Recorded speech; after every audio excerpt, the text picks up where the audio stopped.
Hi everybody, my name is Carrie Creamer. I'm part of Gloucestershire's Music Inclusion Conference 2021, and we're here today with a few people to talk about their roots into music.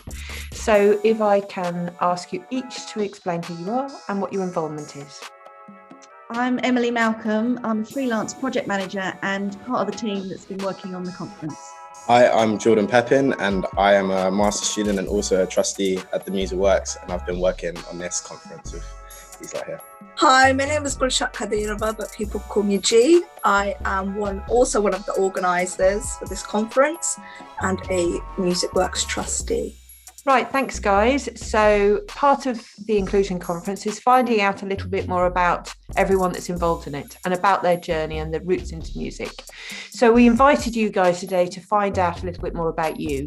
So can I start off by asking you each in turn, and maybe starting with you, Jordan, to tell us a little bit more about your journey into music and arts engagement? It all started sort of when I was just working, full-time working in retail.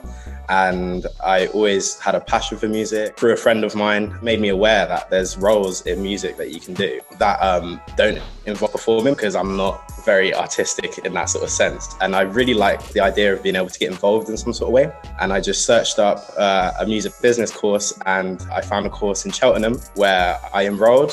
I became a student, and in my third year, I actually was made aware of the Music Works, and Malachi came in and did a talk, and I found it really interesting about all the support they was doing for local artists. So after seeing that talk, I actually emailed Malachi and asked if I could get involved. And yeah, he replied and he asked to have a quick chat. And then soon after this chat, he put me on the Upsurge program, and he put me on different teams, like marketing and comms was one of them. And then after a while, I was asked to be a trustee. Since then, I've just been working with the Music Works in like a few different roles. That's really interesting, thank you. And can I briefly ask you a sub-question about that? Were you involved in arts and music at school? No, not really. I did music a little bit. I played around with some DJ stuff on my own, but that was like later after school. In school, music just didn't really attract me because of just the way the lesson was. It was very classical and stuff like that, and it just wasn't really like what I was interested in, and I just kind of assumed that's what it would be like to study music. So I kind of stayed away from it. Okay, thanks very much, Jordan. And over to you, G. Hi, thank you, Carrie.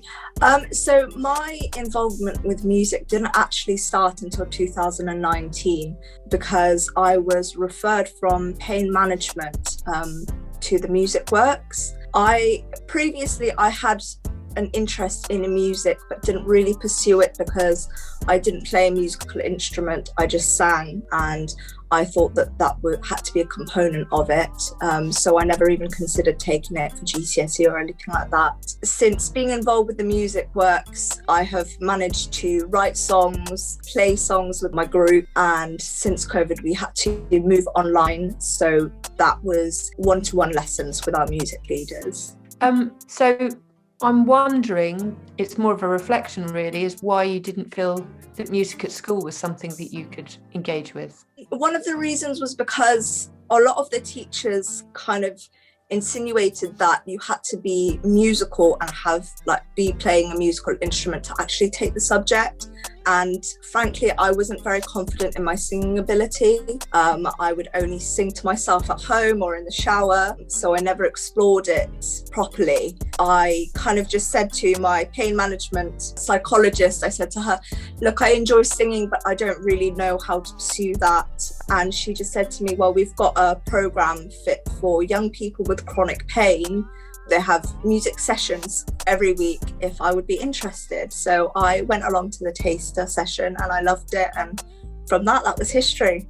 Brilliant. Thank you. That's great. Thank you very much. Over to you, Emily. Can you tell us about a specific challenge or learning that has happened to you along the way? We'll start with Jordan again.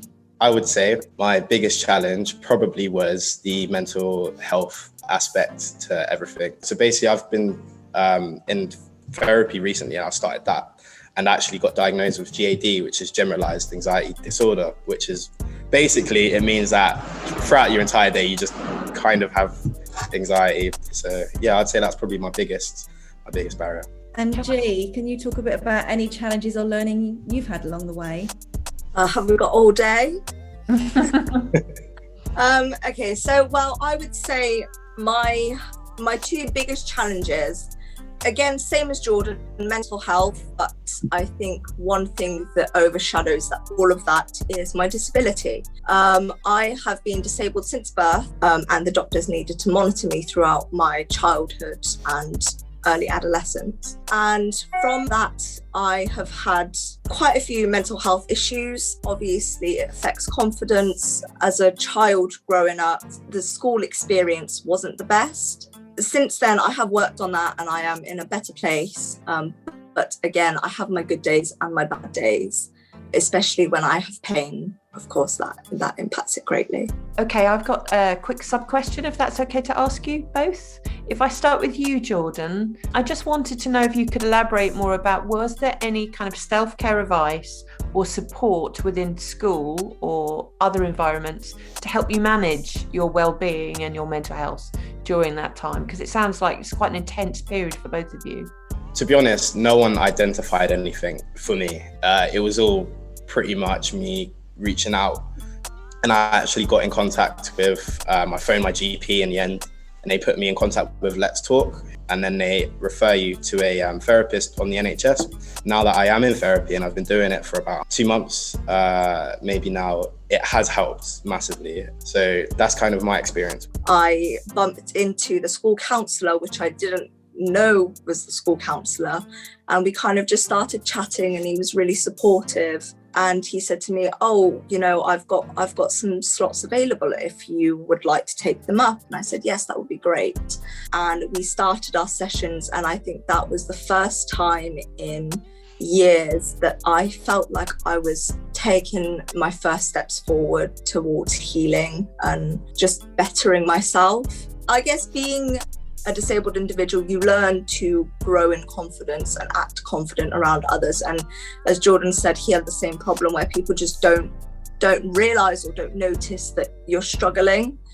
And it took a lot of courage to actually step forward and say, you know what, I need help. But I'm glad I did it because I'm on the other side now and so much better. I suppose my proper question was specific things that have helped you along the way. So it would be useful to know, is there anything kind of musically or within the creative arts that has helped with your mental health and with your progression? With music, my relationship with music is really important to me because it's essentially the one thing that it's just kind of like a purpose for me. So like, it's the one thing that no matter what my anxiety is saying to me, like when music is in question, like I will just push it to the side. So for example, like when lockdown first happened and I had to join the upsurge program and be in these meetings with these people I don't know, my anxiety would be quite avoidant to that. So like I wouldn't want to do that. But in my head, I'm like, this is a step that I have to take. So I push it to the side. So music has been really great in sort of like kind of forcing me just purely for relating to my passion and that with the music works. And I want to talk about like mentors and like how important that's been for me, because having people that just have your back and will help you like and make you feel more confident for it, it's just been like really good for me. But yeah, specifically with the music works, I'd like to shout out Malachi, especially like who just like literally like really supportive, and you know, and you guys who's been really supportive of me and G. I mean, I think it's really interesting to hear your side of it in terms of what it's like to experience it as an individual. And I think you're absolutely bang on right to say mentors play a huge part in it, because if they're modelling, to a certain extent, they're modelling good behaviour, that's good to see as well, but also to have somebody that has a support method and care within what they do, I think it's really vital. What about you, G? Music has honestly been a saving grace. As a child, I used to listen to music and kind of escape into my own little world. But music within the Play It group, which is one of the programs the Music Works does, I used it essentially as therapy, because interestingly, I found that so we would have it on a Monday, and throughout the week I would be fine if I did attend that meeting. My pain levels would be manageable. Whereas if I didn't, then my pain levels were quite high, which I found quite interesting because I didn't really expect it to play such a massive role. And again, mentors wise, yeah, shout out to Ben O'Sullivan, you're a legend.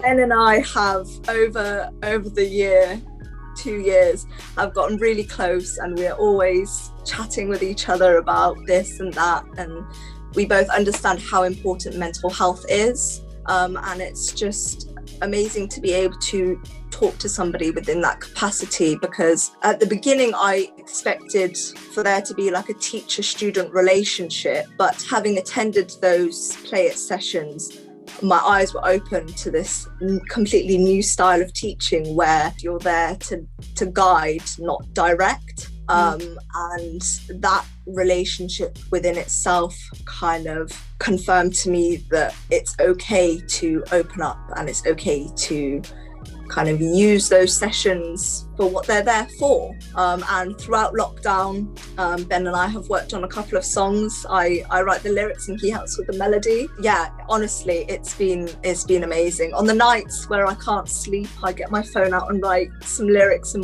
my notes, and I'm surrounded by it all the time. I'm always listening to music or doing something with music. And I can see by the smile on your face, the way that it animates you to talk about it, the difference it makes for you. Kind of brings us on to our last question, really. You've started to talk about it, but what have you learned along the way? What is important now? So what are those key things that you have learned that you can pass on? So one of the most important things I've learned is that you should say yes to things. I never used to say yes to things, and I just started saying yes to things and not being scared to, and not feeling like I'm going to be judged or whatever my anxiety is going to try to tell me is going to happen. And it's just like literally changed my life. I had that anxiety in the back of my head when I first emailed Malachi. I had that anxiety in the back of my head when I first went in the upsurge meeting, when he first asked me to be a trustee, when you guys asked me to do stuff, anything, like it's in there. And to just say yes. And like, even with emails, like I just say, like I get an email and I just try my best just to reply as quick as I can, because I'm just like, I just want to be out there and not afraid, and just, you know what I mean? So I would say like the biggest lesson and the biggest thing I've learned is that you don't know what's going to come from maybe a phone call or a text message or a passing conversation. But if you don't put yourself in a position where that conversation can happen, or if you avoid it, then nothing's ever going to happen. But a lot has happened from actually putting myself in that situation. Yeah, I'd say that is the biggest thing I learned. How about you? What have you learned along the way? I think my biggest lesson was that it's okay to ask for help, and especially in this day and age now where we are more aware of mental health illnesses and people are speaking up about it more. I just think you've got to have the courage to say, look, I can't do this on my own. I need some help. Will you support me in that? Because we are, at the end of the day, only human, and we do struggle. And I think we have been taught that we can't show that something is wrong, that we've got to act like everything is okay. But that's just not the reality. And we've got to continue breaking down those barriers or stereotypes that we have about mental health, especially the serious ones. Because yes, we are more aware of common ones like anxiety and depression, but we still shy away from the serious things that people suffer from, and they are all manageable to an extent with medication, with therapy. Just ask for support and you will get it. The benefits that you will reap from that long term. So yeah, just ask. I just want to say, firstly, I'm sure Emily would agree. I know we're not finished yet. We haven't even begun the rest of the conference, but thanks so much to you. You've been phenomenal, and despite challenges that we all face, I think that you bring a whole other dimension to this kind of work, which is really important, which is ultimately what it's all about. So thank you. Great. No, thank you. I've said that all along. We've made a great team, and it has been a challenge because of the current climate, and you've risen to it. Yeah, so well done. Thank you. Cheers. Thank you both.